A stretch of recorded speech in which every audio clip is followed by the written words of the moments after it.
Graduation పూర్తయిందా? ఎడ్+ తో dream career start చేయండి. జపాన్లో జాబ్, 2 లక్షల జీతం.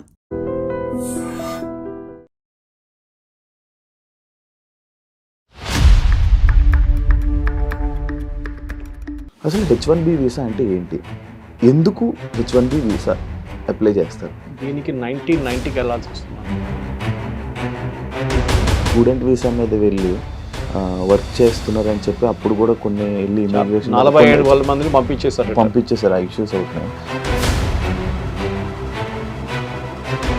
సర్టిఫికెట్ తయారు చేయడం మన వాళ్ళు ఛాంపియన్స్, ఇండియన్స్. దాంట్లో స్పెషల్లీ మన దగ్గర ఉన్నది ఇంకా పెద్ద ఛాంపియన్స్. అంటే వాళ్ళ ఫ్యామిలీని అక్కడికి తీసుకొని వెళ్ళడం కోసం అని వీసా ఇంటర్వ్యూస్ కానీ వెళ్తుంటే వాళ్ళు మొత్తం అందరివి రిజెక్ట్ అయిపోయాయంట. అంటే నార్మల్ వీసాస్ కూడా రిజెక్ట్ అవ్వడానికి రీజన్ ఏమైంది? వాళ్ళకి డౌట్ వస్తుంది, నువ్వు ఎందుకు వెళ్తున్నావు యూఎస్కి అని అడుగుతారు. ఈ బ్రిక్స్ నోట్ అని కొత్తగా ఈ మధ్య వస్తుంది కదా సార్, ఆ నోట్ వల్లనే ఇవన్నీ ట్రంప్ కావాలని మన ఇండియా మీద కక్షపాతంతో చేస్తున్నాడని చెప్పి అని అనుకుంటున్నారు. BRICS note first of all లేదు. బ్రిక్స్ నోట్ అని ఏ నోట్ లేదు. అది ఏం సార్ మరి? బ్రిక్స్ వాళ్ళ ఇంటర్ కరెన్సీ ఎక్స్చేంజ్ కోసం. యుఎస్ వాళ్ళకి మన ఇండియా మీద కక్ష లేకపోతే యాపిల్ కంపెనీ ఇండియాలో పెడతానంటే లేదు యూఎస్లోనే పెట్టాలని చెప్పి అది ఇష్యూ చేశారు కదా. మరి అది చేస్తాడు కదా, తప్పేముంది? అంటే నువ్వు ఒక బీటెక్ కంప్లీట్ చేసావు, నువ్వు ఒక ఇంజనీరింగ్ అయిపోయి ఉందంటే నువ్వు యూఎస్లో వెళ్ళిపోవాలి. లేకపోతే ఒక పెళ్లి సంబంధం ఏదైనా సెట్ అయితే యూఎస్ వర్క్ ఇచ్చి పెళ్లి చేయాలి. అంటే ఇలాంటివి ఎక్కువ ఉండడం వల్ల యూఎస్ డిమాండ్ ఎక్కువ అయిపోయిందా? యూఎస్ అమెరికన్ డ్రీమ్ ఒకటి ఉంది, అది క్రాష్ అయిపోయింది కంప్లీట్గా. ట్రంప్ వచ్చిన తర్వాత ఇంకా మొత్తం క్రాష్ అయిపోయింది. హాయ్ హలో నమస్తే, నేను మీ anchor Shiva. Welcome to iDream media. ఈరోజు మన ముందున్న గెస్ట్ సురేష్ కొచ్చాటిల్ గారు, సీనియర్ జర్నలిస్ట్. ఈరోజు తీసుకురావడం గల కారణాలు ఏంటంటే H1B వీసా. ఇన్స్టాగ్రామ్ కానీ సోషల్ మీడియా చూసినట్లయితే మొత్తం హల్చల్ అనమాట. ఇలా H1B వీసా $1 lakh ఇలా అంతా కనిపిస్తూనే ఉంది. అసలు H1B వీసా అంటే ఏంటి? ఈ $1 lakh పెంచడానికి రీజన్స్ ఏంటి? అసలు ఎందుకు పెంచారు? ఇవన్నీ విషయాలు చాలామందికి క్లారిటీగా తెలియదు. అవన్నీ క్లారిటీగా తెలుసుకునే ప్రయత్నం అయితే చేద్దాం. ఎందుకంటే బేసిక్గా నేను కూడా చూస్తున్నప్పుడు ఏంటి న్యూస్ ఇలా వస్తుంది ఏంటి అని చూస్తుంటే నాకు సరిగ్గా ఒక క్లారిటీ లేదు, ఒక ఇది లేదనమాట. దాని మీద అవగాహన కూడా లేదు. దాని గురించి మొత్తం నీట్గా ఎక్స్ప్లెయిన్ చేయడానికి ఈరోజు సార్ మన ముందుకు వచ్చేసారు. సార్తో మాట్లాడి మనకు తెలియని విషయాలు తెలుసుకునే ప్రయత్నం అయితే చేద్దాం. హాయ్ సార్, ఎలా ఉన్నారు సార్? నమస్తే సార్, బాగున్నారా సార్? Yes sir. సరే, అందరికీ ఇదే డౌట్ సార్. సోషల్ మీడియాలో ఈ టాపిక్ ట్రెండింగ్ అవుతున్నప్పుడు అసలు H1B వీసా అంటే ఏంటి? ఎందుకు H1B వీసా అప్లై చేస్తారు? దీనికి 1990కి వెళ్ళాల్సి వస్తుంది మనం. ఆ టైంలో ప్రెసిడెంట్ బుష్ ఒక ఆర్డర్ సైన్ చేశారు అండ్ లేటర్ కాంగ్రెస్ అది అప్రూవ్ చేశారు. అమెరికాలో చాలా టైప్స్ వీసాస్ ఉన్నాయి. ఇప్పుడు మీరు ఎక్కడికైనా వెళ్తుంటే మీరు వీసా అప్లై చేయాల్సి వస్తుంది. భారతదేశం నుంచి వెళ్ళేటోళ్ళకి కొంతమందికి, ఫర్ ఎగ్జాంపుల్ థాయిలాండ్ వెళ్ళాలనుకోండి, వీసా ఆన్ అరైవల్ అని ఉంటుంది. నేను అక్కడ పనిచేస్తాను, నాకు తెలుసు. వీసా ఆన్ అరైవల్ అంటే అక్కడ వెళ్ళంగానే ఎయిర్పోర్ట్లోనే 2200 బాట్లు కట్టేసి, అంటే వాళ్ళ కరెన్సీ కట్టేసి ఫామ్ ఫిల్అప్ చేసి మీకు అక్కడే స్టాంప్ కొట్టి వీసా ఇచ్చేస్తారు. That is visa on arrival. మిగతా కంట్రీస్కి ముందే వీసా అప్లై చేయాల్సి వస్తుంది. ఫర్ ఎగ్జాంపుల్ దుబాయ్కి వెళ్తున్నాను అనుకోండి, యూఏకి వెళ్తాను, మీరు ముందే వీసా అప్లై చేయాల్సి వస్తుంది. ఇంకా ఎక్కడైనా మేజర్ కంట్రీస్, యూరోపియన్ కంట్రీస్. యూఎస్కి ఇంకా టఫ్, ఎందుకంటే మన వాళ్ళు చాలా సంవత్సరాల నుంచి యూఎస్కి మన డాంకీ రూట్ అంటాం చూడండి. డాంకీ రూట్ ఒకటి ఉంటుంది, ఎట్లయినా అక్కడ చేరుకోవాలి. ఎస్పెషలీ పంజాబ్, గుజరాత్ అటువైపు నుంచి చాలామంది చనిపోయినా కానీ ప్రాబ్లం లేదు, కానీ యూఎస్కి వెళ్ళాలి నాకు 40 లక్షలు 50 లక్షలు ఏజెంట్లకు ఇచ్చి వాడు ఈక్వెడార్ నుంచి కొలంబియా తీసుకెళ్ళి, కొలంబియా నుంచి మెక్సికో తీసుకొచ్చి, మెక్సికో నుంచి గోడ దుంకి అటువైపు యూఎస్కి వెళ్ళాలనుకోండి. అక్కడ వెళ్ళగానే వాడు మాయమైపోతాడు, క్రౌడ్లో చేరిపోతాడు. సో ఇప్పుడు దాకా యూఎస్ అడ్మినిస్ట్రేషన్ ఏంటంటే, మనం చూసుకుంటూ వస్తే బుష్ కానీ, క్లింటన్ కానీ, బైడెన్ అడ్మినిస్ట్రేషన్, వీళ్ళందరూ చాలా వీక్గా ఉన్నారు ఇమిగ్రేషన్ మీద. లక్షలాది మంది వస్తున్నారు, వచ్చి అక్కడ పనిచేస్తున్నారు. చాలామంది దగ్గర వీసాలు లేవు. వీసా అయిపోయిన వాళ్ళు, ఎక్స్పైర్ అయిన కూడా ఉన్నారు. ఇప్పుడు యూరోప్లో కూడా అదే పరిస్థితి.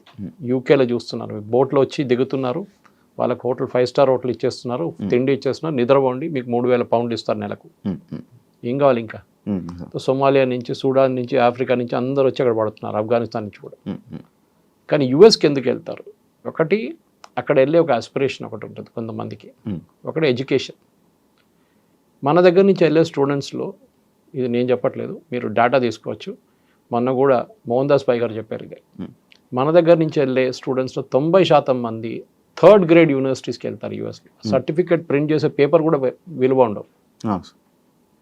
అక్కడ కార్నల్ ఉంది, అక్కడ పెద్ద పెద్ద ఇన్స్టిట్యూట్ యూపెన్ ఉంది, చాలా మటుకు ఇన్స్టిట్యూట్స్ బూత్, చాలా పెద్ద పెద్ద ఇన్స్టిట్యూట్స్ ఉన్నాయి అక్కడ, యూనివర్సిటీస్ ఉన్నాయి. అక్కడెక్కడ వెళ్లకుండా పేరే వినలేని ఇన్స్టిట్యూట్కి వెళ్తాడు, ఎందుకంటే వాడి అడ్మిషన్ అక్కడే దొరుకుతుంది. కార్నల్ లైన్ నుంచి అట్లాంటి పెద్ద పెద్ద ఇన్స్టిట్యూట్స్లో మీకు మెరిట్లోనే మీకు అడ్మిషన్ వస్తుంది, మీ రికమెండేషన్ మీద ఉంటుంది. అంటే మీ ప్రొఫెసర్స్ రికమెండ్ చేయాల్సి వస్తుంది. వాళ్ళ సెలెక్షన్ ప్రాసెస్ చాలా టఫ్, బహుశా మీకు స్కాలర్షిప్ కూడా ఇస్తారు. సో మన వాళ్ళు ఏం చేస్తారు, ఫస్ట్ స్టెప్లో యూఎస్కి ఎందుకు వెళ్తారంటే చదువు అని చెప్పి వెళ్తారు. అక్కడ చదువు ఫినిష్ చేయగానే ఎంఎస్ వెళ్తే ఎంఎస్ ఫినిష్ చేస్తారు, కొంతమంది పిహెచ్డి లెవెల్ కూడా వెళ్తారు. అక్కడ వెళ్ళిన తర్వాత వాళ్ళు ఏం చేస్తారు, ఓపీటీ అని ఒక దాన్ని అప్లై చేస్తారు, ఆప్షన్ ప్రాక్టికల్ ట్రైనింగ్. ఆ ప్రాక్టికల్ ట్రైనింగ్ ఏంటంటే మీరు చదువుకున్న సబ్జెక్ట్, ఫర్ ఎగ్జాంపుల్ రోబోటిక్స్ చదువుకున్నారు, ఆ రోబోటిక్స్ని మీరు ప్రాక్టికల్గా లైఫ్లో ఇంప్లిమెంట్ చేయలేదు, మీరు థియరీ నేర్చుకున్నారు.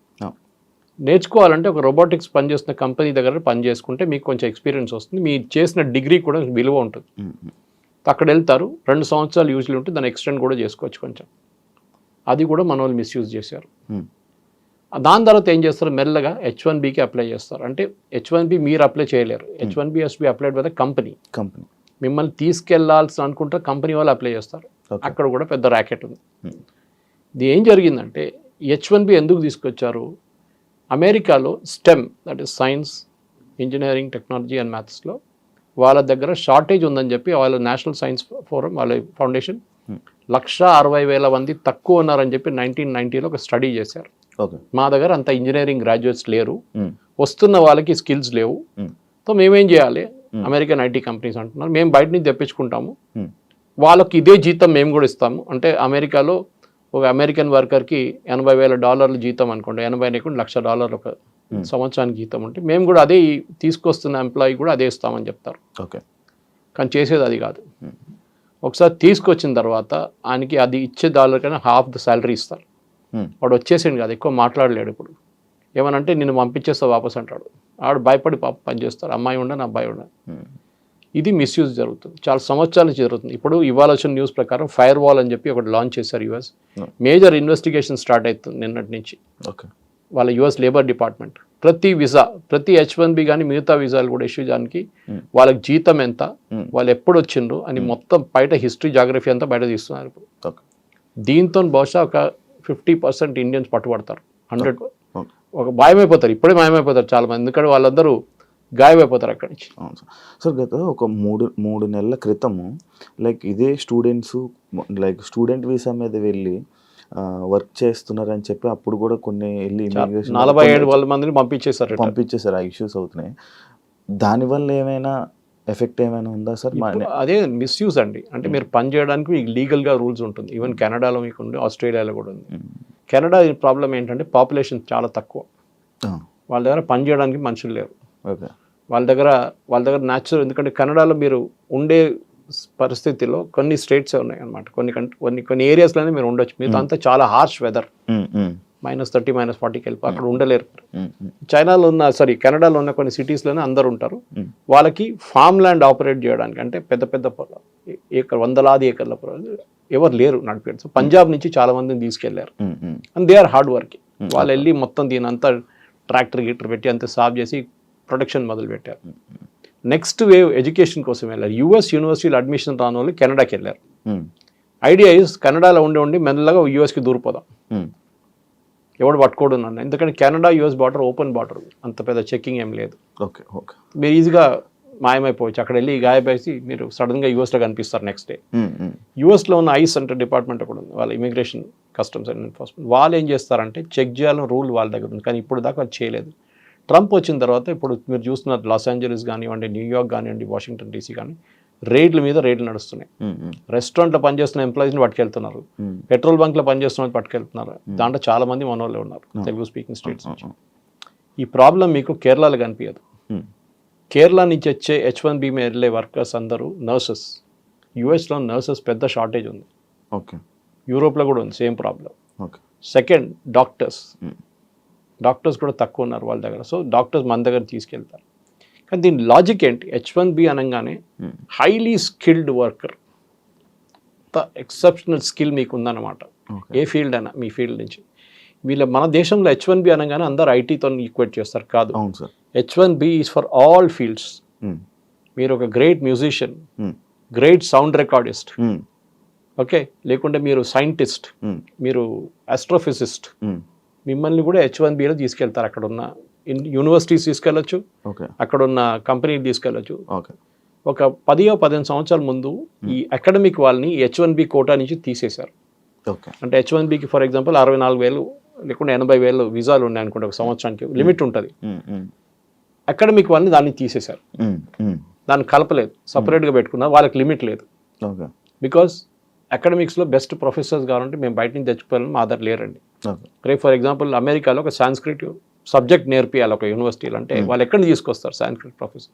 భారతదేశం నుంచి తీసుకురావాలి కదా, ఇక్కడి నుంచి తీసుకొస్తారు. స్పానిష్ ప్రొఫెసర్ గారు వాళ్ళు సౌత్ అమెరికా నుంచి తీసుకొస్తారు. ఓకే, సో అదే కదా ద మెయిన్ ప్రాబ్లమ్ ఇస్ మన దగ్గర ఈ ఫస్ట్ అండర్స్టాండింగ్ లేదు. ఎస్పెషలీ తెలుగు స్పీకింగ్ స్టేట్స్లో H1B వీసా అనగానే as a matter of right అనుకుంటున్నారు వాళ్ళు. మా రైట్ అది, మా అధికారం, మాకు అది. ఇది ఎట్లయిపోయిందంటే మీరు రీప్లేస్ చేస్తున్న ఎవరిని అక్కడ. H1B is meant to replace an American worker. అమెరికాలో ఉన్న వాళ్ళ సిటిజన్ ఉద్యోగం నీకు ఇస్తున్నారు. ఎందుకు? వాళ్ళ దగ్గర స్కిల్ లేదు, వాడు నేర్చుకోలేదు, వాడు కాలేజ్కి వెళ్ళలేదు, మా దగ్గర అంత సైంటిస్ట్ లేరు, లేకుంటే అంత ఇంజనీర్ లేరు, వీరిని తీసుకుంటున్నాము. పెటిషన్ ఫైల్ చేసి ఆర్గ్యూ చేయాల్సి వస్తుంది కంపెనీ ఇమిగ్రేషన్ ముందు. నేను ఎందుకు తీసుకొస్తున్నా అంటే ఒక లీగల్ కేసు లాగా ఆర్గ్యూ చేయాలి. చూడండి ఈయన క్వాలిఫికేషన్ ఇంత, ఇదంతా, ఆయన ఇది చేస్తున్నాడు, అది చేస్తున్నాడు చెప్పి ఆర్గ్యూ లాస్ట్ వాళ్ళు కన్విన్స్ అయితే మీకు H1B ఇస్తారు. ఓకే సార్, ఇప్పుడు H1B వీసా $1 lakh పెట్టడానికి రీజన్ ఏంటి సార్? దానివల్ల ఏమైనా ఇండియాకి ఏమైనా లాస్ ఉందా? ఇండియా అని కాదు, ఇప్పుడు ఇక్కడి నుంచి వెళ్ళే దాంట్లో 82% మంది ఇండియన్స్. ఓకే, అంటే 70 దాకా పెట్టుకోవచ్చు మనం, ఇంక్లూడింగ్ చైనీస్ ఇట్స్ 82 నా. చైనీస్ 12 ఉన్నారు, మనం 70% మన వాళ్ళే. ఇద్దరు కలిపితే మెజారిటీ మనం చైనా. ఎందుకు పెడుతున్నారంటే ఫస్ట్ ఆఫ్ ఆల్ ట్రంప్కి ఎలక్షన్ క్యాంపెయిన్ టైంలో ట్రంప్ చెప్పారు అప్పుడు H1B మిస్యూస్. H1B వీసా కాదు, వీసా తీసేయలేదు, ఇంకా వీసా అక్కడనే ఉంది, తీయలేరు, ఎందుకంటే అది కాంగ్రెస్ అప్రూవల్ కావాలి దానికి, వాళ్ళ పార్లమెంట్లో. H1B ఉంది కానీ మిస్యూజ్ చేస్తున్నారు. సో దానికి నేను ఆ మిస్యూజ్ అరకట్టడానికి చేస్తున్నా ఈ పని. అంటే మీరు నిజంగా $1,00,000 కడితే మీరు బెస్ట్ ఎంప్లాయీని తీసుకొస్తారు మీరు. ఇప్పుడు ఎట్లయిపోయిందండి, కోవిడ్ తర్వాత మనం ఎక్కడ కూర్చొని పని చేసుకోవచ్చు. అదొకటి పెద్ద లెసన్ కోవిడ్లో. ఎక్కడైనా ఏ ఫీల్డ్ అయినా కానీ మీరు ఎక్కడ కూర్చొని పని చేసుకోవచ్చు. జూమ్ అనే సబ్జెక్ట్, జూమ్ అనే ఒక కాన్సెప్ట్ కూడా మనకు తెలియదు దానికన్నా ముందు. జూమ్ కాల్ అనగానే ఈవెన్ నార్మల్ వీడియో కాల్స్ ఇప్పుడు జూమ్ కాల్ అంటాం, స్ట్రీమ్ యార్డ్ వాళ్ళు కూడా జూమ్ కాల్ అంటారు. ఇప్పుడు వీడియో కాల్స్ కోసం వాడేవాళ్ళు జూమ్ కాల్. ఇప్పుడు చూడండి అది ఎట్లా అయిపోయిందంటే పేపర్ చదవడం మానేశారు చాలా మంది కోవిడ్ టైంలో. దాని తర్వాత పేపర్ సర్క్యులేషన్ పడిపోయింది, 50% ఉంది. ఇప్పుడు కూడా ఇంప్రూవ్ కాలేదు, రికవర్ కాలేదు వాళ్ళు. ఇది ప్రాబ్లం ఎక్కడ వచ్చిందంటే ఈ వీసా టైంలో ఇప్పుడు యూఎస్కి తీసుకెళ్లే దాంట్లో ఈ కోవిడ్ తర్వాత కూడా చాలా మట్టుకు అక్కడున్న వెళ్తున్న వాళ్ళు, ఇక్కడి నుంచి వెళ్తున్న వాళ్ళ క్వాలిఫికేషన్ చాలా తక్కువ. సో వీళ్ళేం చేస్తారంటే ప్యాడింగ్ అప్ రెజ్యూమే అంటారు దాన్ని. అంటే మీకు 5 సంవత్సరాల ఎక్స్పీరియన్స్ ఉంటుంటే ఇంకొక 5 సంవత్సరాలు దొంగ సర్టిఫికేట్ తయారు చేసుకుంటారు. నేను ఎప్పుడు జోక్ చేస్తాను, మన దగ్గర సాప్ వాళ్ళు దాని లేని సాఫ్ట్వేర్ మనకు యునైటెడ్ స్టేట్స్ ఆఫ్ అమీర్పేటలో దొరుకుతుందండి. అవును, ఎందుకంటే లేని కోర్సు కూడా వాళ్ళు నేర్పిస్తారు మీకు కావాలంటే. అది failure of the engineering college. Ameerpet అనే place is a reflection of what is wrong with engineering college education in Telugu speaking state. Telugu speaking states లో ఇంజనీరింగ్ కాలేజ్లో చెప్పలేని సబ్జెక్టు లేకుండా ఆ సబ్జెక్ట్ మ్యాటర్ ఎక్స్పర్ట్స్ లేని వాళ్ళు అమీర్పేటలో వచ్చి నేర్పిస్తారు. వాడు అక్కడి నుంచి డైరెక్ట్ యూఎస్కి వెళ్తాడు. ఓకే, సో ఏమైందంటే ఈ స్కిల్ లెవెల్స్ మీకు ఇంప్రూవ్ చేయడానికి ప్యాడింగ్ అప్ రెజ్యూమేస్ చేస్తారు. అంటే 5 సంవత్సరాల ఎక్స్పీరియన్స్ ఉన్నవానికి 5 సంవత్సరాలు. నిన్ననే 3 రోజుల క్రితం హైదరాబాద్లో ఇమిగ్రేషన్లో ఎయిర్పోర్ట్లో ఒకరిని పట్టుకున్నారు, యూకే పోతున్న అబ్బాయిని, ఇంజనీరు, బీటెక్ ఎంటెక్ అన్నీ చేసి 5 సంవత్సరాల ఎక్స్పీరియన్స్ తర్వాత వీసా కూడా వచ్చింది మనకి యూకే నుంచి. యూకేలో కన్సల్ట్ వీసా కూడా ఇష్యూ చేశారు. అక్కడ ఎయిర్పోర్ట్లో ఇమిగ్రేషన్ డౌటర్స్ చెక్ చేస్తే బీటెక్ సర్టిఫికేట్ దొంగతనం తెచ్చుకున్నాడు, ఎంటెక్ దొంగతనం తెచ్చుకున్నాడు, ఎక్స్పీరియన్స్ కూడా సార్ ఎయిర్పోర్ట్ ఇమిగ్రేషన్లో చెక్ చేస్తారా సార్? చెక్ చేస్తారు, డౌట్ ఉంటే చెక్ చేస్తారు, మీ బాడీ లాంగ్వేజ్ వస్తుంది తెలిసిపోతుంది వాళ్ళకి. Okay okay. కానీ నా ప్రశ్న ఏంటంటే అది కాదు, ఈ కన్సలేట్ వాళ్ళు ఏం చేశారు? యూజువల్లీ ఏం చేస్తారంటే కన్సలేట్ ఇది ఇప్పుడు కాదు, 10 సంవత్సరాలు 15 సంవత్సరాల ముందు మొదలు పెట్టారు, ఒక లింకేజ్ పెట్టుకున్నారు సాఫ్ట్వేర్. జేఎన్టీయూతోని అమెరికన్ కన్సలేట్, జేఎన్టీతోని బ్రిటిష్ కాన్సులేట్, మేజర్ కాన్సులేట్ అందరూ లింక్ పెట్టుకున్నారు. ఉస్మానియాతో మిగతా వాళ్ళు పెట్టుకుంటారు. వీళ్ళేం చేస్తారు, క్యాండిడేట్ వస్తాడు శ్రీనివాస్ కుమార్ పేరు కొట్టి 2012లో పాస్అవుట్ అయ్యాడని చెప్పి కొట్టంగానే వాళ్ళకి లిస్ట్ వస్తుంది ఎవరెవరు పాస్అవుట్ అయ్యారని. ఆ పేరు దాంట్లో కనిపించకపోతే దొంగ సర్టిఫికేట్. ఆ లింకేజ్ ఉంది, ఎందుకంటే సర్టిఫికేట్ తయారు చేయడం వల్ల మన వాళ్ళు ఛాంపియన్స్ ఇండియన్స్, దాంట్లో స్పెషలీ మన దగ్గర ఉన్న ఇంకా పెద్ద ఛాంపియన్స్. మన దగ్గర ఎడ్యుకేషనల్ కన్సల్టెంట్స్ ఉంటారు, వాళ్ళు మీరు లేనిపోయిన బ్యాంక్ బ్యాలెన్స్ చూపిస్తారు, మీకు లేనిపోయిన సర్టిఫికేట్లు తయారు చేసిస్తారు, లేనిపోయిన ఎక్స్పీరియన్స్ చూపిస్తారు వాళ్ళు. కరెన్సీ చేసేస్తున్నారు. ఇది ఇప్పుడు అంతా కలిసి పడ్డది అక్కడ యూఎస్లో. ఈ ఫేక్ రెజ్యూమెస్ కానివ్వండి, మీరు ఎక్స్పీరియన్స్ ఇప్పుడు చూడండి, లేబర్ డిపార్ట్మెంట్ ఇంత స్ట్రిక్ట్గా ఇప్పుడు దాకా రాలేదు. మీరు చూసిన సినిమా ఏం లేదు ఇప్పుడు, అది చూసిన ట్రైలర్ ఇప్పుడు ఈ $1 lakh ఇప్పుడు రాబోతుంది పెద్ద బాంబు. ఏం సార్ రేట్ నడుస్తున్నాయి ఇప్పుడు.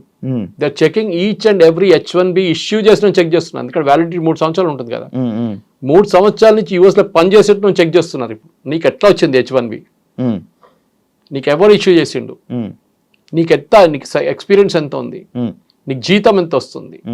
మెయిన్ జీతమే ప్రాబ్లం. వీళ్ళు ఎందుకు తీసుకొస్తున్న ఇండియన్ వర్కర్స్తో ప్రేమ ఏం లేదు. అమెజాన్ కానీ, మెటా వాళ్ళకి కానీ, గూగుల్, వీసా టాప్ 3, టాప్ 10లో ఒకటే ఇండియన్ కంపెనీ ఉన్నారు. వీసా లాస్ట్ 2024లో H1B మ్యాక్సిమం అప్లై చేస్తున్న కంపెనీస్లో టాప్ 10లో ఐటీ కంపెనీస్లో ఒకటే ఇండియన్ కంపెనీ ఉంది. 4th పొజిషన్లో TCS.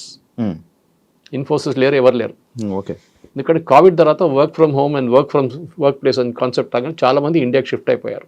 ఇండియా నుంచే వర్క్ చేస్తున్నారు. ముందు కాన్సెప్ట్ ఉండే on site and off site అని, ఇప్పుడు ఆ కాన్సెప్టే పోయింది. ఇప్పుడు అమెజాన్ వాళ్ళు ఇండియన్స్ H1Bలో ఎందుకు తీసుకొస్తున్నారు? అమెజాన్లో ఇంత పెద్ద పని ఏంటి వీళ్ళకి, ఇంత పెద్ద ఇంజనీరింగ్ స్కిల్ ఏంటి వీళ్ళకి అమెజాన్లో, that they need an Indian engineer who is extraordinary.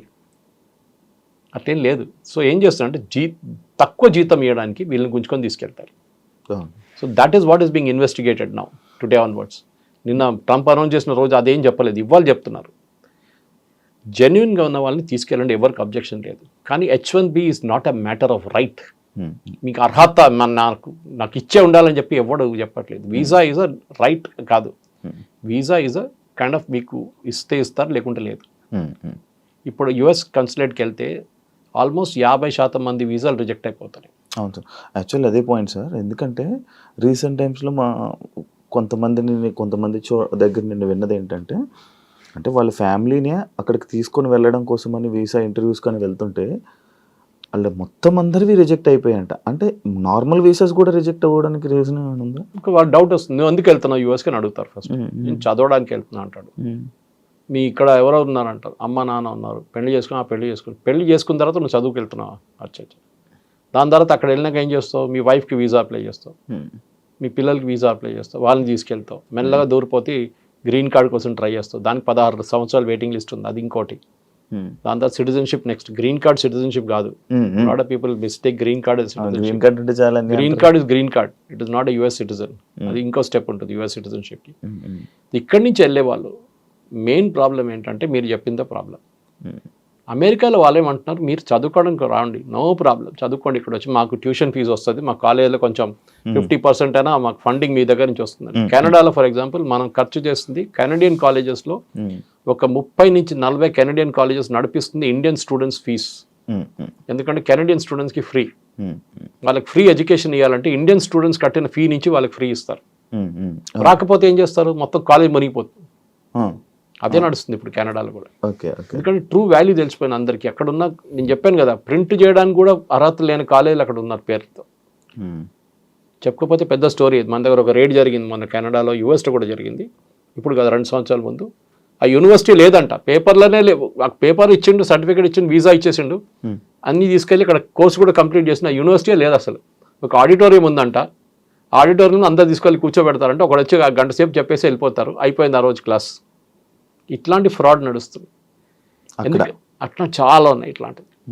So ఇప్పుడు US గవర్నమెంట్ ట్రంప్ని తప్పుపట్టలేమండి. నేను మళ్ళీ అదే సబ్జెక్ట్కి వస్తున్నాను. బంగ్లాదేశ్ వచ్చి ఇండియాలో వచ్చి మీ ఉద్యోగం తీసుకెళ్తే మీకు ఎట్లా ఉంటుంది?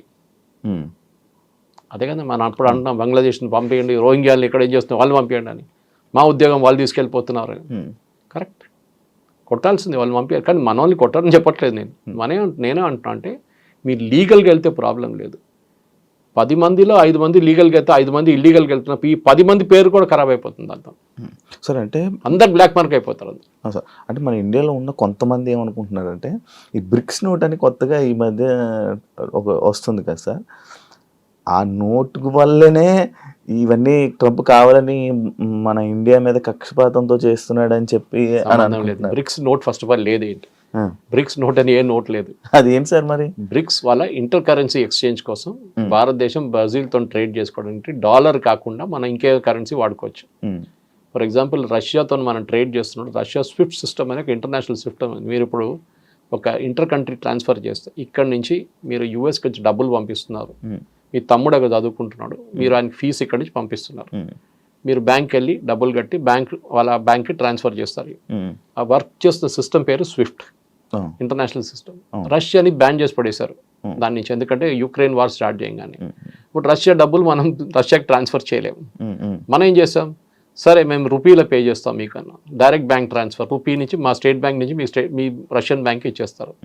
కానీ రూపీ, డాలర్ కదా, డాలర్ కాగానే స్విఫ్ట్ నుంచి వెళ్ళాల్సి వస్తుంది. అవునవును, స్విఫ్ట్ నెంబర్ అనేది స్విఫ్ట్ SWIFT అని ఉంటుంది. ఆ నెంబర్ లేదు ఇప్పుడు రష్యా. సో మనం ఏం చేస్తాం trade. So BRICS is that only. BRICS ఏమన్నా ఆల్టర్నేటివ్ కరెన్సీ కాదు, ఏదో కొత్త కరెన్సీ యూరో తీసుకురావట్లేదు ఇక్కడ. We are trying to kind of evolve different system. For example మనం ఇరాన్తో ట్రేడ్, ఇప్పుడు ఇరాన్ లేదనుకోండి దీని బ్రిక్స్లో, కానీ చెప్తున్నా ఇరాన్తో మనం ఫస్ట్ ఆయిల్ ట్రేడ్ చేసినప్పుడు అమెరికా వాళ్ళు బ్యాన్ పెట్టినప్పుడు న్యూక్లియర్ డీల్తోని ఏం జరిగిందంటే ఇరాన్ ఏమన్నారు, ఫస్ట్ వాళ్ళ లోకల్ కరెన్సీలో మనం ఇచ్చేస్తే చాలన్నారు. మనం ఇచ్చాం. దాని తర్వాత మనం చెప్పాం అది కూడా చేయలేము, యూఎస్ చాలా ప్రెషర్ పెడుతున్నా అంటే ఒక పని చేయండి, మాకు బియ్యం కావాలి, మాకు ఇన్ని టన్స్ మిలియన్ టన్స్ బియ్యం కావాలి, మీ దగ్గర ఆ బియ్యం మాకు ఇచ్చేసేయండి, మేము మీకు ఆయిల్ ఇచ్చేస్తాం. బార్టర్ ట్రేడ్ అంటాం అన్న పాత సిస్టమ్లో అట్లనే ఉండే, మీరు అది ఇచ్చి మీరు తీసుకు. సో ఈ బ్రిక్స్తో దీనికి సంబంధం లేదు. ట్రంప్కి కోపం ఏంటంటే ఆ లాబీ చాలా పవర్ఫుల్ అయిపోతుంది. దాంట్లో రష్యా అండ్ సౌత్ ఆఫ్రికా అస్సలు పడదు, చైనా ఇంకా పడదు. మిగిలింది ఎవరు? ఇండియా కదా. ఇండియా మీద టార్గెట్ చేస్తారు. సో ఇండియాని టార్గెట్ చేయడంలో ఇండైరెక్ట్లీ వీళ్ళు ముగ్గురు ఉన్నారని చెప్పి టార్గెట్ చేస్తున్నారు. కానీ బ్రిక్స్కి దీనికి సంబంధం లేదు. It is nothing do with it is basically ఆయన ఎలక్షన్ క్యాంపెయిన్లో చెప్పిన మాట చేస్తున్నాడు. ఎలక్షన్ క్యాంపెయిన్ చెప్పాడు, నేను రాగానే ఇమిగ్రేషన్ పెట్టి H1B వాళ్ళని అందరిని తీసేస్తా అని చెప్పి. అప్పుడు డిఫెండ్ చేయడానికి వచ్చిన ఎవరు? Elon Musk. ఎలాన్ మస్క్ ఏమన్నారంటే H1B వర్కర్స్ వస్తున్న దాంతో పాటు మనకి యుఎస్లో ఇన్నోవేషన్ ఇంప్రూవ్ అవుతుంది అన్నారు, విచ్ ఇస్ కరెక్ట్. ఇక్కడి నుంచి ఫస్ట్ ఎర్లీ స్టేజెస్లో H1Bలో 90s అండ్ ఎర్లీ 2000 వెళ్ళిన వాళ్ళు చాలామంది ఇన్నోవేటివ్ ప్రోడక్ట్స్ తీసుకొచ్చారు. మన దేశంలో ఒక్క ఇన్నోవేటివ్ ప్రోడక్ట్ కూడా మీరు చెప్పండి ఏదైనా తయారు చేసింది. ఒక ఐప్యాడ్ తయారు చేసామా మనం? ఐపాడ్ తయారు చేసామా? ఏం తయారు చేసాం చెప్పండి మనం? We are services country. ఐటీ కూలీ అని నేను ఆ వర్డ్ వాడను, అది it is a derogatory word. కానీ మనం చేస్తున్న సర్వీసెసే.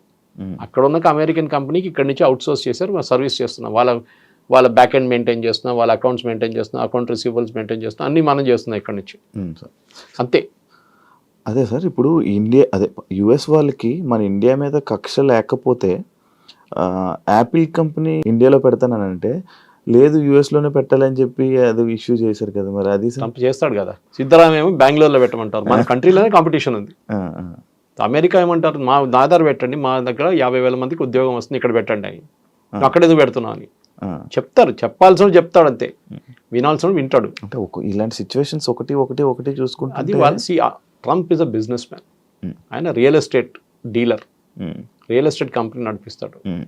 ఆయన మాట్లాడే లాంగ్వేజ్ అది ఇది అంటే చేస్తావా లేదా అట్లా మాట్లాడతారు డైరెక్ట్. మన దగ్గర రియల్ ఎస్టేట్ అట్లా కాదు, కానీ ట్రంప్ లాంగ్వేజ్ అది. ఇదో స్ట్రైట్ ఫార్వర్డ్ డీలర్. నాకు ఎంత వస్తుంది చెప్పు, నీకు ఇంత ఇస్తాను నేను కథ, ఇది డీల్ అన్నమాట. సో ట్రంప్ చేసేది అన్ని ఆయనకి అమెరికన్. నేను కూడా CNN ఒక ఒపీనియన్ పోల్ వచ్చింది చూశాను నేను, and CNN is anti Trump. దాంట్లో కూడా చాలా మంది అమెరికన్ ట్రంప్ని సపోర్ట్ చేస్తున్నారు ఇప్పుడు 2-3 దాంట్లో. ఒకటి ఎకానమీ, సెకండ్ క్రైమ్, చాలా క్రైమ్ ఎక్కువ ఉండే అక్కడ, ఎస్పెషలీ వెనిజువేలా నుంచి వచ్చిన గ్యాంగ్లు, కొలంబియన్ గ్యాంగ్స్ వచ్చి అక్కడ రేప్లు, మర్డర్లు అన్నీ చేశారు యూఎస్లో చాలా సిటీ. వాళ్ళందరినీ పంపించేశారు, మిగతా వాళ్ళని అందరు జైలు వేసేశారు. మూడవది ఎంప్లాయ్మెంట్ టు యూఎస్, అది ఇంకా వాళ్ళు హోప్లో ఉన్నారు.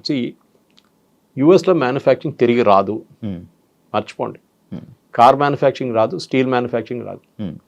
చైనా తీసుకెళ్ళిపోయింది అది, ఒకవైపు మెక్సికో తీసుకెళ్ళిపోయింది, ఇంకోవైపు కెనడా తీసుకెళ్ళిపోయింది. మీ అమెరికాకి ఇప్పుడున్న ఎగ్జిస్టింగ్ టాలెంట్లో basically high technology which they are really good, దాంట్లో డౌట్ లేదు. Sir for example NVIDIA chips గురించి మాట్లాడుతున్నాం, వాళ్ళు పెద్ద ఒక ప్లాంట్ పెడుతున్నారు అక్కడ. ఎందుకు ఆ chips is very very critical for AI గురించి. ఏఐలో యూజ్ చేయడానికి అట్లాంటి హై పవర్ఫుల్ చిప్స్ కావాలి మనకి, AI సిస్టమ్స్ వర్క్ చేయడానికి. మిగతా చాలా ఉన్నాయి, పవర్ కావాల్సి వస్తుంది, మిగతా రిక్వైర్మెంట్ చాలా ఉన్నాయి. కానీ NVIDIAని అక్కడ తయారు చేయమంటున్నా అంటే ఇండియాలో తయారు కావట్లేదా? ఇండియాలో కూడా అవుతుంది, తైవాన్లో అవుతుంది, చైనా తయారు చేస్తున్నారు చిప్స్. సో US ఏమంటున్నారంటే, మేము ట్రంప్ చెప్పారు కూడా ఒకసారి, మాకు అండర్వేర్లు బెనియన్ తయారు చేయడం మాకు వద్దు అన్నాడు, ఆ బిజినెసే మాకు వద్దు అన్నాడు. ఎవరు అడిగారు, అది కూడా తీసుకొచ్చి మాకు అదంతా వద్దు, మాకు high value products, which is correct strategy, తప్పేం లేదు దాంట్లో. అవును సార్, యుఎస్కి సంబంధించిన అండర్వేర్ కంపెనీస్ మన ఇండియా నుంచే ఉన్నాయంట కదా. ఫర్ ఎగ్జాంపుల్ కీటెక్స్ మన దగ్గర వరంగల్లో పెట్టిన ప్లాంట్స్, కేరళ నుంచి ఉన్న సాబు జేకబ్, ఆంధ్రాలో కూడా సో సాబు జేకబ్ గారు is the number 2 supplier in US. అక్కడున్న మేజర్ సూపర్ మార్కెట్స్కి, మాల్స్కి, అక్కడున్న మేజర్ ఇంపోర్ట్ కంపెనీస్కి సప్లై చేసే చిల్డ్రన్స్ ఇన్నర్వేర్ లిటిల్ స్టార్ అంట ఆ బ్రాండ్ని. ఆయన నంబర్ 1. ఆయన కూడా ఇప్పుడు 50% పడగానే బాంబు పడ్డది ఆయన మీద కూడా. ఆయన ఏం చేస్తాడు, ఇండియాలో స్టార్ట్ చేసేసాడు అమ్మమ్మడు. ఇప్పుడు దాకా ఇండియాలో అమ్మలేదు, ఇప్పుడు ఇండియాలో ఒక్కొక్క రోజు 3-4 ఓపెన్ చేస్తున్నాడు అవుట్లెట్స్. 1000 అవుట్లెట్స్ ఓపెన్ చేస్తాడంట ఒక సంవత్సరం లోపల. నేను అదే టర్న్ ఓవర్ ఇండియాలో చేసుకుంటా అంటున్నాడు ఆయన. సో ఎక్స్పోర్ట్ బ్యాన్తో సంబంధం లేదు. మన దగ్గర ఏం ప్రాబ్లం ఎక్కడ వచ్చిందంటే, మనం చాలా మటుకు US మీద డిపెండెంట్ అయిపోయాం. సార్ అదే యాక్చువల్లీ మన ఇండియన్స్ మొత్తం US మీద డిపెండ్ అయిపోయారా? ఇప్పుడు నిన్న అశ్విని వైష్ణవ్ గారు ఒక స్టేట్మెంట్ ఇచ్చారు, I'm shifting to Zoho software అన్నారు. Zoho is a pure home bound software, తమిళనాడులో ఏదో విలేజ్లో తయారు చేసిన software. And Sridhar Vembu, Zoho corporation, ఆయన చాలా పెద్ద స్టేట్మెంట్ అది. ఎందుకంటే మోదీ గారు బై ఇండియా అని చెప్పి, మేడ్ ఇన్ ఇండియా ప్రోడక్ట్ కొనండి అని చెప్పి మొన్న నేషన్ అడ్రస్ చేశారు. మేడ్ ఇన్ ఇండియా ప్రోడక్ట్ అంటే ఇండియాలో తయారు చేసిన వస్తువులు కొనాలి, కరెక్ట్ అది. కానీ మీకు ఎట్లా తెలుసు అండి, Pepsi is a made in India product or American product? American product కాదు, ఇండియాలో తయారు చేస్తున్నారు. పెప్సీ సార్ ఇండియాలో తయారు చేస్తున్నారు, brand name is US brand name, తయారు చేస్తున్న ఇండియన్ కంపెనీ పెప్సీ ఇండియా. దాని నుంచి ఒక 2% రాయల్టీ ఇస్తారు USకి. ఇక్కడ నుంచి డబ్బులు అక్కడ తీసుకెళ్ళట్లేదు, డబ్బులు ఇక్కడే ఉంటుంది. మీరు మెక్డానల్డ్స్ ఉంది, మెక్డానల్డ్స్ ఎవరు? ఇండియన్ కంపెనీ నడిపిస్తున్నారు, వాళ్ళ బ్రాండ్ వాడుకుంటున్నారు. అట్లా చాలా ఉన్నాయి అట్లాంటివి. సో మేడ్ ఇన్ ఇండియా అనగానే మీరు అంతా US ఎవడో వెళ్ళినాడు, అరే KFC మీద వెళ్ళి రాళ్ళు విసరదాం అనేది పిచ్చోళ్ళు. KFC is again run by an Indian company. So వాళ్ళ బ్రాండ్ యూజ్ చేస్తున్నారు అంతే. సో మీరు దానంటే వాడక్కర్లేదు. మేడ్ ఇన్ ఇండియా అనగానే డెఫినెట్లీ మనం చాలా ప్రోడక్ట్స్, ఫర్ ఎగ్జాంపుల్ యాపిల్ వస్తుందండి, కెనడా నుంచి వస్తుంది, మీరు చూసుంటారు సూపర్ మార్కెట్లలో. మనం వెళ్ళి కొలుతారు ఏంటంటే, మేడ్ అది ఫ్రమ్ కెనడా అని రాస్తుంది, మా ఇంటికి వెళ్ళి ఆ స్టిక్కర్తో సహా మా టేబుల్ మీద పెడతాను. మా వాళ్ళు ఇంటికి ఎవరైనా వస్తే అది చూస్తారు, కెనడా నుంచి యాపిల్ తీసుకొచ్చాడు ఈయన. ఒక ఈగో ఇష్యూ ఉంది మనకి ముందు 90s 2000లో బయట నుంచి ప్రోడక్ట్స్ చాలా తీసుకొస్తున్నాయి. మేము కేరళ నుంచి, నేను మా దగ్గర దుబాయ్ నుంచి ఎవరైనా వస్తే ఆ టైంలో 80s 90s నేను చిన్నపిల్లలప్పుడు స్కూల్ నుంచి కాలేజ్ బయటకు వచ్చిన టైంలో ఏం చేస్తామంటే, వాడు పర్ఫ్యూమ్లు ఒక పెద్ద డబ్బా తీసుకొస్తాడు. అక్కడ ఏం పని చేస్తాడు అడగాడు, పాపం వాడు ఏదో కష్టపడి ఎక్కడో పని చేస్తుంటాడు, హోటల్లోనో ప్లేట్ వాషింగ్లోనో ఏదో చేస్తుంటాడు. అదంతా ఇడిసేసి ఆయన వస్తున్నాడు పర్ఫ్యూమ్లు ఒక 10 బాటిళ్ళు, 10 టీ-షర్ట్లు, 10 షార్ట్స్, ఇదన్నీ తీసుకొచ్చి అందరికి పంచి పెడతాడు. సో మనం ఏమనుకుంటాం, అరే ఇదంతా చాలా ఇదని. ఇప్పుడు ఎవడైనా వస్తున్నాయి, అక్కడ ఏం తీసుకురాడు, ఇప్పుడు ఇండియాలోనే ఉంది దానికన్నా ఎక్కువ. So we are making our own products in India. మనం రాకెట్లు తయారు చేస్తున్నాం, మనం శాటిలైట్స్ తయారు చేస్తున్నాం, we are making our own car. మనం ఏం చేయట్లేదు చెప్పండి, ఇప్పుడు డ్రోన్స్ తయారు చేస్తున్నాం, we are making everything ourselves. So made in India ఫిలాసఫీలోనే మీరు చాలా మటుకు US మీద డిపెండ్ కాక్కర్లేదు. కానీ ఎప్పుడు కూడా మనకు ప్రాబ్లమ్స్ ఉన్నాయి. ఫర్ ఎగ్జాంపుల్ మన దగ్గర కమర్షియల్ ఎయిర్క్రాఫ్ట్, బోయింగ్ అని ఎయిర్బస్ మీద డిపెండ్ అవుతున్నాం. మన దగ్గర ఇంకా ప్రొడక్షన్ కాలేదు, చైనా స్టార్ట్ చేసేసారు ఇప్పుడు. అది పెద్ద ప్రాజెక్ట్, అది ఇప్పుడు కాదు, నెక్స్ట్ 50 సంవత్సరాలు కూడా కాదు అది. ఎందుకంటే మన దగ్గర వాల్యూమ్ ఉండదు. మనం ఎంత 300 ఎయిర్క్రాఫ్ట్ కొంటాం సంవత్సరానికి కావాలంటే, అది కూడా మ్యాక్సిమం. ఆ వాల్యూమ్తో సస్టైన్ చేయలేము, టెక్నాలజీ వేరే అది. కానీ ఫైటర్ ఎయిర్క్రాఫ్ట్ చూడండి, తేజస్ కానివ్వండి, నెక్స్ట్ జన్ అక్మా తీసుకొస్తున్నాం, దానికి సాఫ్రాన్ ఇంజిన్ ఫ్రాన్స్ తీసుకొచ్చి మనం హైదరాబాద్లోనే తయారు చేస్తున్నాం దాన్ని. ఈవెన్ నెక్స్ట్ రఫేల్ మోడల్, రఫేల్లో మొత్తం ఫ్యూసిలాజ్ హైదరాబాద్ తయారవుతుంది టాటా కంపెనీతో. సో మనం చాలా మటుకు మేడ్ ఇన్ ఇండియా చేస్తున్నాం. కానీ US మీద డిపెండెన్సీ, US ఏమైపోయిందంటే, లోకంలో పోలీస్ మ్యాన్ అని ఫస్ట్ చెప్పారు, ఆఫ్ఘనిస్తాన్కి ఎందుకు వెళ్ళారు, సిరియాకి ఎందుకు వెళ్ళారు, సొమాలియాకి వెళ్ళి అక్కడ గొడవ, ఇక్కడ పోయిన అమెరికా ఏ దేశంలో పోయినా కానీ వాళ్ళు మొత్తం ధ్వంసం చేసే బయటకు వచ్చారు. మీరు ఆఫ్ఘనిస్తాన్ తీసుకోండి, ఇరాక్ తీసుకోండి, యూ గో టు సిరియా, అవును. లెబనన్, అవును. ఎక్కడ వెళ్ళినా కానీ వియట్నాంతో స్టార్ట్ అయింది అమెరికా డిజాస్టర్. ఒక్క మాట కూడా అమెరికా ఒక్కటే చాలా కేర్ఫుల్ ఉంటారు. వాళ్ళ సాయిల్ మీద కొట్లాడరు, ఎప్పుడు యుద్ధం ఉండదు. రెండోసార్లు వాళ్ళ మీద యుద్ధం అని చెప్పలేం, అటాక్ జరిగింది. ఒకటి పర్ల్ హార్బర్లో జాపనీస్ అటాక్ చేశారు, నెక్స్ట్ 9/11లో ప్లేన్ తీసుకొచ్చి ట్విన్ టవర్స్ మీద కొట్టారు. Only twice. అది కాకుండా ఎప్పుడైనా అమెరికా ఇంకొక దేశంలో వెళ్ళి అక్కడ కొట్లాడి మొత్తం అక్కడ ధ్వంసం చేసి బయటకు వచ్చేస్తారు. వియట్నాంతో Vietnam was big disaster. So అట్లాంటి లెసన్స్ మనం నేర్చుకోవాలి. అమెరికాకి ఏంటంటే వాళ్ళ సెల్ఫిష్ ఇంట్రెస్ట్ వాళ్ళు చూసుకుంటున్నారు. మోదీ గారు వెళ్ళి రేపు నేను బంగ్లాదేశ్ వాళ్ళకి ఉద్యోగం ఇస్తా అంటే మోదీ గారిని రేపు తీసి కింద పడేస్తారు అక్కడ ఉన్న ప్రజలు. మాకు ఉద్యోగం కావాలి, బంగ్లాదేశ్ వాళ్ళకి వద్దు అని చెప్పేసి అదే పాలసీ ఆయన ఫాలో చేస్తున్నారు. He is catering to his constituency. ఆయన ఓటర్ల కోసం ఆయన ఏమైనా చేస్తాడు. సార్ మన ఇండియాలో ఎక్కువగా మన తెలుగు వాళ్ళు అంటే నువ్వు ఒక బీటెక్ కంప్లీట్ చేసావు, నువ్వు ఒక ఇంజనీరింగ్ అయిపోయిందంటే నువ్వు యుఎస్లో వెళ్ళిపోవాలి, లేకపోతే ఒక పెళ్లి సంబంధం ఏదైనా సెట్ అయితే యుఎస్ వర్క్ ఇచ్చి పెళ్లి చేయాలి అంటే ఇలాంటివి ఎక్కువ ఉండడం వల్ల యుఎస్ డిమాండ్ ఎక్కువ అయిపోయిందా? యుఎస్ అమెరికన్ డ్రీమ్ ఒకటి ఉంది, అది క్రాష్ అయిపోయింది కంప్లీట్గా. ఇప్పుడు ట్రంప్ వచ్చిన తర్వాత ఇంకా మొత్తం క్రాష్ అయిపోయింది, క్రాష్ ల్యాండింగ్ అయిపోయింది కంప్లీట్గా. ఫస్ట్ ఆఫ్ ఆల్ మనం ఏం చేస్తున్న పెద్ద తప్పు ఏంటంటే we should never antagonize American workers. అంటే అమెరికాలో ఉన్న వాళ్ళ వర్కర్స్ని మీరు పనికిరాదు, మీరు ఇంట్లో కూర్చోండి, మేము వచ్చాం మీ పని చేయడానికి అని చెప్పకూడదు. అది ఎప్పుడు చేయకూడదు, చేసాం మనం. ఇప్పుడు చూడండి, ఇవాళ as we speak department of labour ఒక ఇన్వెస్టిగేషన్ ఓపెన్ చేశారు, ప్రాజెక్ట్ ఫైర్ వాల్ అని చెప్పి యుఎస్లో. దాంట్లో labour secretary personally investigation order చేస్తున్నారు. ఇప్పుడు మీరు H1B మీద వచ్చిన వాళ్ళు ఆల్రెడీ యుఎస్లో ఉంటే వాళ్ళ మీద చర్యలు తీసుకుంటున్నారు. కొత్త వాళ్ళని మర్చిపోండి, $1,00,000 కొత్త వాళ్ళకి, కొత్త వీసాకి. అక్కడ ఉన్న వాళ్ళ మీద ఇన్వెస్టిగేషన్ మొదలు పెట్టారు. మీకు జీతం ఎంత, మీరు ఎప్పుడు వచ్చారు, మిమ్మల్ని ఎట్లా తీసుకున్నారు, మీరు రీప్లేస్ చేసిన అమెరికన్ వర్కర్కి టాలెంట్ ఉందా లేదా అని ఎట్లా చెక్ చేశారు, వానికి ఎగ్జామ్ పెట్టారా, మీకు కూడా ఎగ్జామ్ పెట్టారా? ఏం చేయలేదు. టెక్నికలీ మీరు ఒక అమెరికన్ వర్కర్ని రీప్లేస్ చేస్తే ఆయనకున్న స్కిల్ మీకున్న స్కిల్ ఎట్లా టెస్ట్ చేస్తారు. ఒక రూమ్లో 50 మంది H1B వర్కర్స్, 50 మంది అమెరికన్స్ పెట్టి టెస్ట్ పెడితే తెలిసిపోతే ఎవరికి ఎంత తెలుసు అనేది. అదేం చేయకుండా H1B ఫ్రాడ్ నడుస్తుందని వాళ్ళ అంచనా. ఇప్పుడు మీడియం శాలరీ గురించి మాట్లాడుతున్నప్పుడు, మీడియం శాలరీ అంటే యావరేజ్ శాలరీ H1B వీసాలు వెళ్ళే వాళ్ళది ఇప్పుడు as per records, American records, government record $122,000 per year. Highest is 132 చూపిస్తుంది. ఇప్పుడు 122 ఇస్ యావరేజ్ మీడియం. కానీ 122 ఇస్తున్నారా? అది చాలా పెద్ద ప్రశ్న. 122 ఇస్తే వాళ్ళు $1,00,000 $1,00,000 గడ్డానికి వాళ్ళకి ప్రాబ్లం లేదు, because this guy so skilled. కానీ కాదు కదా, అక్కడే జరుగుతుంది. సో ఈ డిపార్ట్మెంట్ ఇప్పుడు ఏం ఇన్వెస్టిగేట్ చేస్తున్నారంటే ఈ కంపెనీలు ఎవరైనా ఈ ప్రాబ్లం ఏంటంటే H1Bలో చాలా స్టెప్స్ ఉన్నాయి. చిన్న ఒక తప్పు జరిగితే కూడా company will face a major penalty. ఇప్పుడు అదే జరగబోతుంది. And that too master American companies, అదే అన్నిటికంటే పెద్దది. ఉన్నది ఒకటే, మన ఫస్ట్ 10లో TCS ఒకటే నేను చెప్పాను. దాని తర్వాత ఇన్ఫోసిస్ వీళ్ళందరూ ఉంటారు, యూజువల్ కల్ప్రిట్స్, కాగ్నిజెంట్ వీళ్ళందరూ ఉంటారు.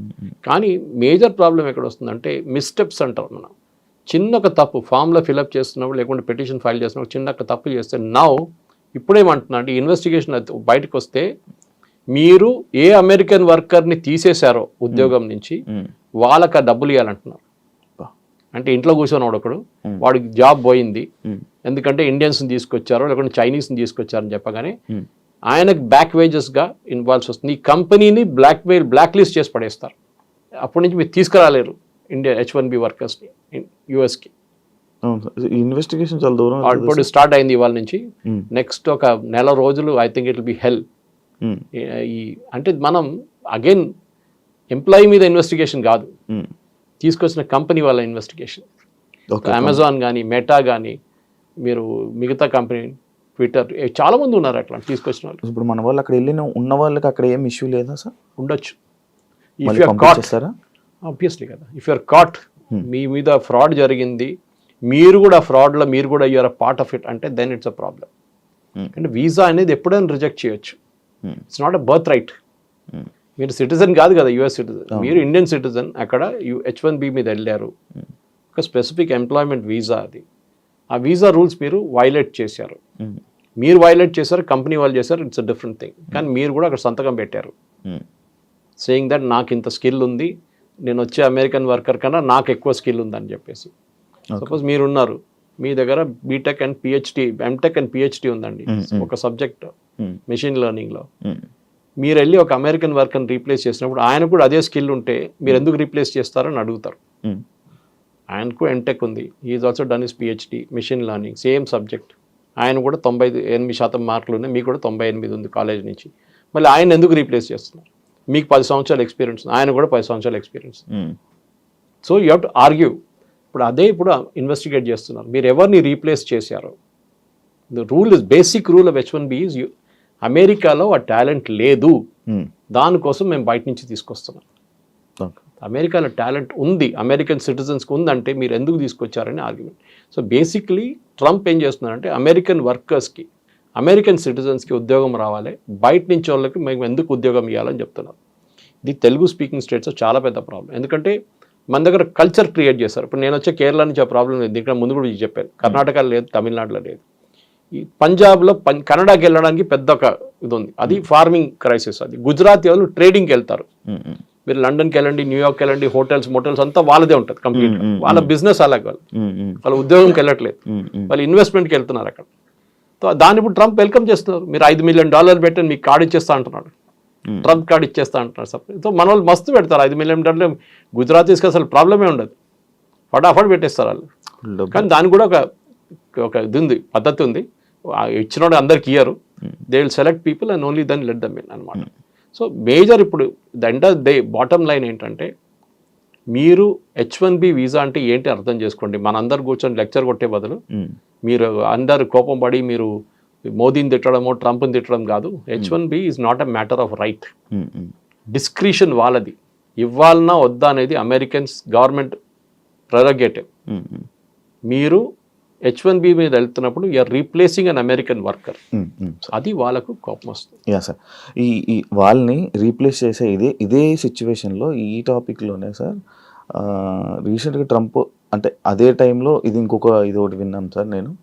లైక్ హోమ్లెస్ పీపుల్, అక్కడ ఉన్న హోమ్లెస్ పీపుల్ ఎక్కువ ఉన్నారు, వాళ్ళందరికీ మళ్ళీ సెట్ చేసి, వాళ్ళందరికీ ఎంప్లాయ్మెంట్ సెట్ చేసి ఈసారి బయట తిరగకుండా చెయ్యాలి, అక్కడ ఉన్న వాళ్ళందరినీ సెట్ చేయాలి అని అనుకుంటున్నట్టు ఒకటి అప్పుడు చూసాను సార్. అదేంటి సార్? అదంతా ఈజీ కాదండి. అమెరికాలో ప్రాబ్లం ఏమొచ్చిందంటే, ఐటీ పక్కన పెడతాం ఫర్ ఎ మూమెంట్. అమెరికాలో మ్యానుఫ్యాక్చరింగ్ పవర్ ఉండే, America 1960s, 70s, 80s, 90s దాకా. చైనా ఎప్పటి నుంచి పెరిగిందో ఆ రోజు నుంచి అమెరికన్ మ్యానుఫ్యాక్చరింగ్ పడిపోయింది. స్టీల్ కానివ్వండి, కార్ ఛాంపియన్స్ అమెరికన్, క్రిస్లర్ కానివ్వండి, ఫోర్డ్ కానివ్వండి, అక్కడి నుంచే కార్ మొదలైంది కదా. అవును, ఫోర్డ్ కాదు ఫస్ట్ కార్ అక్కడే మొదలైంది. దాని తర్వాత స్టీల్, బెత్లెహెమ్ స్టీల్, వాళ్ళ పెద్ద పెద్ద ప్లాంట్స్ ఉండే స్టీల్. కానీ ఏంటంటే అమెరికాలో ప్రాబ్లం, గంటకి $10 జీతం మినిమం వేజ్ యావరేజ్గా. మీరు గంటకి $10 పెడితే ఒక రోజుకి ఎంత అయిందండి? 8 గంటలు పెట్టుకోండి, 8 into 10, 80. ఒక నెలకి ఎంత అయింది క్యాలిక్యులేట్ చేసుకోండి. 8 into 10 into 30, హాలిడేస్ కూడా కంప్లీట్ చేసి మీకు జీతం ఎంత అయింది అప్పుడు? This is where the problem starts.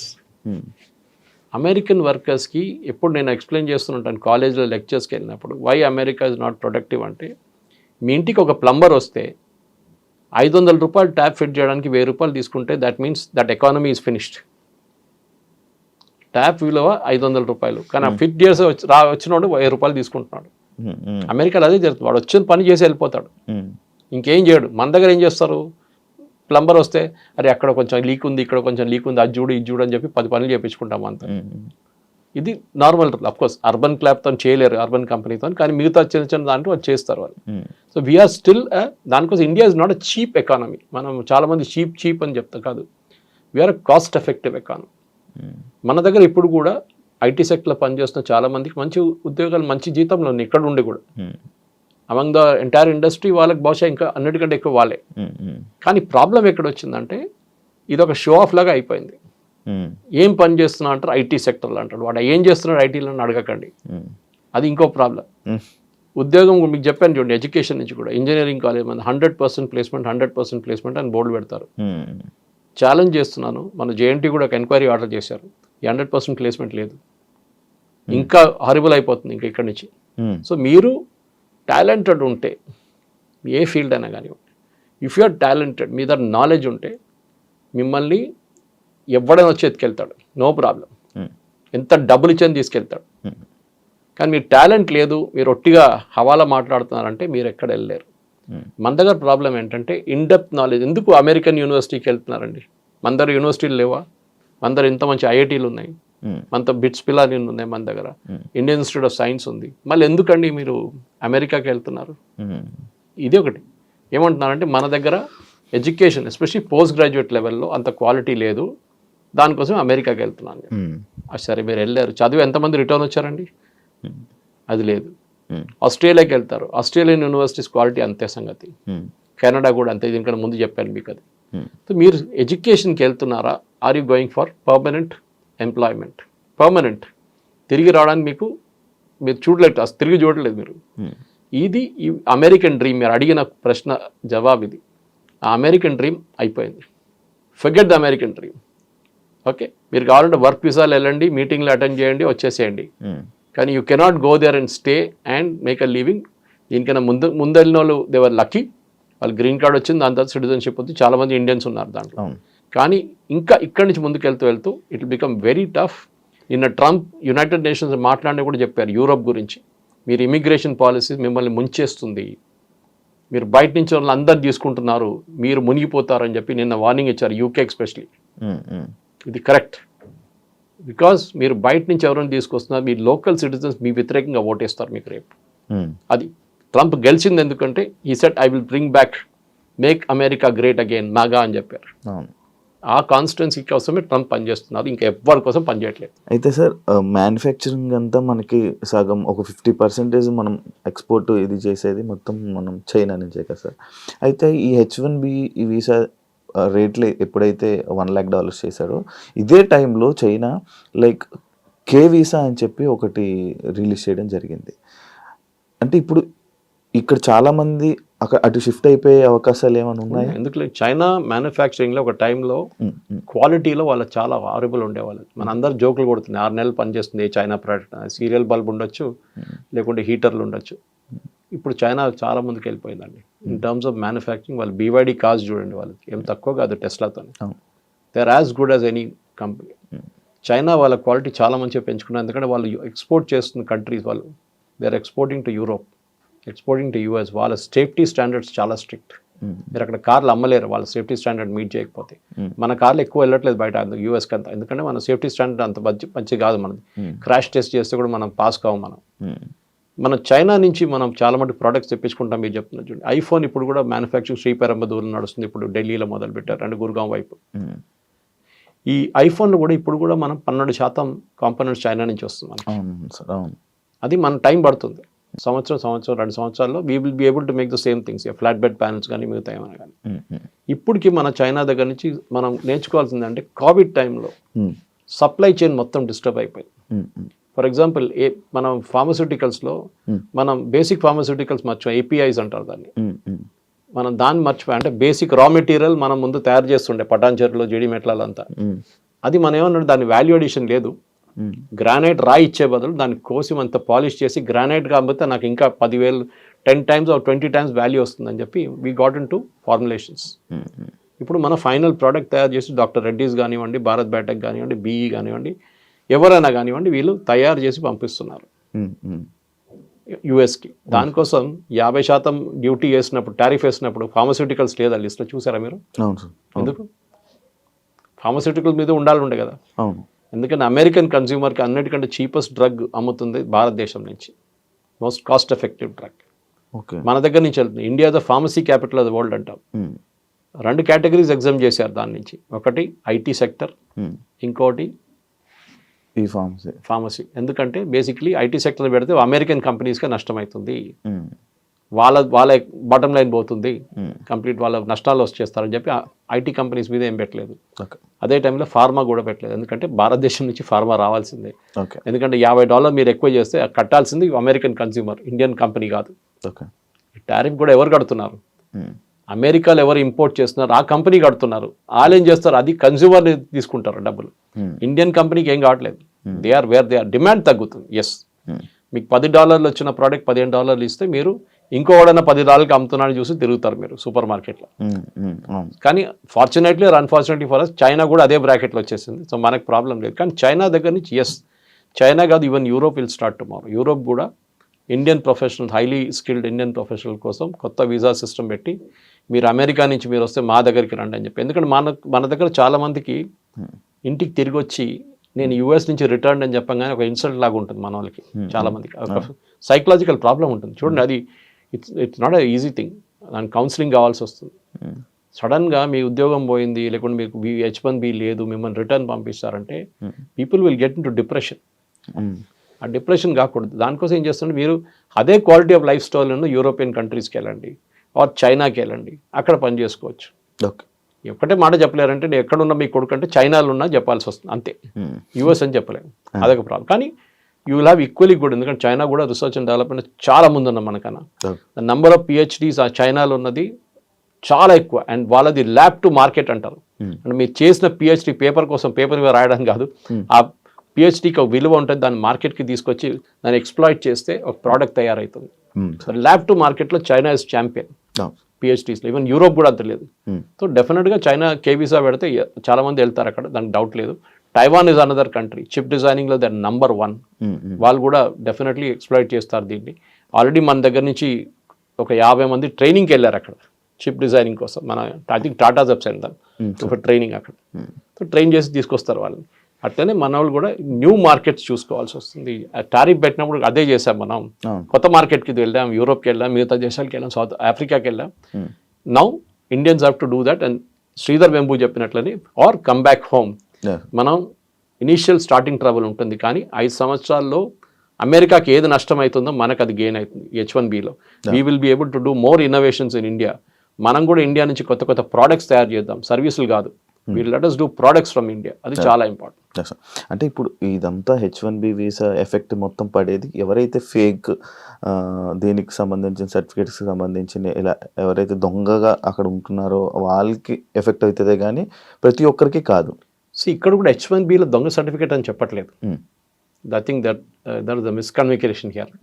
దొంగ సర్టిఫికేట్ జనరలీ పోతుంది. అవును అవును, మీరు ఎక్స్పీరియన్స్ చూపించినాడు 10 సంవత్సరాల నుండి 20 సంవత్సరాలు చూపించడానికి అక్కడ ఎక్స్పీరియన్స్ సర్టిఫికేట్ తయారు చేస్తారు. దాంట్లో మనం ఛాంపియన్స్. ఓకే, ఇప్పుడు ఈవెన్ ఇంటర్వ్యూస్లో ఫేస్ టు ఫేస్ ఇంటర్వ్యూస్ చేపిస్తున్నారు ఇప్పుడు పెద్ద పెద్ద IT కంపెనీస్. ముందు కెమెరా ముందు పెడితే పక్కన ఒకటి కూర్చొని ఆన్సర్ చేస్తుండే. అది చేసి ఇప్పుడు నా ఫేస్ టు ఫేస్ కంపల్సరీ చేశారు. H1B ప్రాబ్లం ఎక్కడ వస్తుందంటే కంపెనీ మిమ్మల్ని తీసుకున్నప్పుడు వాళ్ళ పెటిషన్ ఫైల్ చేసినప్పుడు, అప్లికేషన్ ఫైల్ చేసినప్పుడు దాంట్లో ఏమైనా తప్పు ఇన్ఫర్మేషన్ ఇచ్చారా మీ గురించి, లేకుంటే అమెరికన్ వర్కర్ ఈ స్కిల్ వర్కర్ లేరని చెప్పినప్పుడు ఉన్నప్పుడు లేదని చెప్తే అబద్ధం. అప్పుడు ప్రాబ్లం కంపెనీకి వస్తుంది, మీ వీసా కూడా ఇంపాక్ట్ అవుతుంది దాంతో. Thank you so much sir. నాకు తెలియంది అండ్ చాలా మందికి తెలియని ఇన్ఫర్మేషన్ని చాలా చక్కగా మంచిగా పాస్ చేసినందుకు. ఒక్కటే డిస్క్లైమర్ ఏంటంటే, నేను చెప్పిందంతా వేదవాక్యం అనుకొని అన్ని need not take it as truth. మీరు కూడా ఎక్స్పర్ట్స్ ఉంటారు దీంట్లో, ఈ ఫీల్డ్లో. నేను చాలా మటు చదివి రీసెర్చ్ చేసిన సబ్జెక్టే నేను మాట్లాడతాను. కానీ రోజుకి ఇది ఎంత మలుపు తిరుగుతుంది. రోజుకి ఒకరోజు చెప్పింది కాదు, నెక్స్ట్ ట్రంప్ ఇదే కదా. ట్రంప్ దగ్గర ఇవాళ అడిగితే పిల్లికి ఏ కలర్ అంటే తెల్లదంటాడు, నెక్స్ట్ డే నల్లదంటాడు. అది ట్రంప్ ప్రాబ్లం అనమాట. సో మనం కూడా we should be constantly on the lookout. And especially నాకు అన్నిటికంటే పెద్ద వరి ఏంటంటే ఈ లేబర్ ఇన్వెస్టిగేషన్. ఇది ఇవాళ దాకా జరగలేదు. ఇది పెద్ద ఒక థ్రెట్. రాత్రికి రాత్రి బహుశా H1B క్యాన్సల్ కావచ్చు, ఎగ్జిస్టింగ్ వన్ కొత్త వాళ్ళని మర్చిపోండి. So this is what I want to say. ఉన్నవాళ్ళు. Thank you sir. Thank you so much sir. మళ్ళీ ఇంకో కొత్త ఇన్ఫర్మేషన్తో మళ్ళీ జనాలకి ఇచ్చే ప్రయత్నంలో మళ్ళీ కలుద్దాం sir. Thank you so much sir నా ఇంటర్వ్యూకి వచ్చినందుకు. చూసారు కదా ఇంటర్వ్యూ. ఇంకో గెస్ట్తో మళ్ళీ మీ ముందు కలుస్తాం. అంతవరకు థ్యాంక్ యూ సో మచ్. నిజంగా ప్రస్తుతం ఉన్నటువంటి సమాజం దేనికి ప్రయారిటీ ఇస్తుంది? ఆర్థిక సంబంధాల చుట్టూ మాత్రమే తిరుగుతుంది. మళ్ళీ ఎన్నికలంగానే చాలా విరక్తి కలుగుతున్నాం. మంచి అనిపిస్తుంది కదా, లేడీస్ కూడా ఛాలెంజింగ్ జాబ్స్ చేసినప్పుడు చాలా బాగుంటది. ట్రాఫిక్ అసిస్టెంట్స్ గా నియమించిన ట్రాన్స్జెండర్స్ అందరితో సాల్యూట్ చేయించుకుంటున్నారు. ఫుడ్ డెలివరీ ఇవ్వటానికి వెళ్ళినటువంటి డెలివరీ బాయ్ అనిల్ పై కళ్ళ ముందు పెళ్ళండి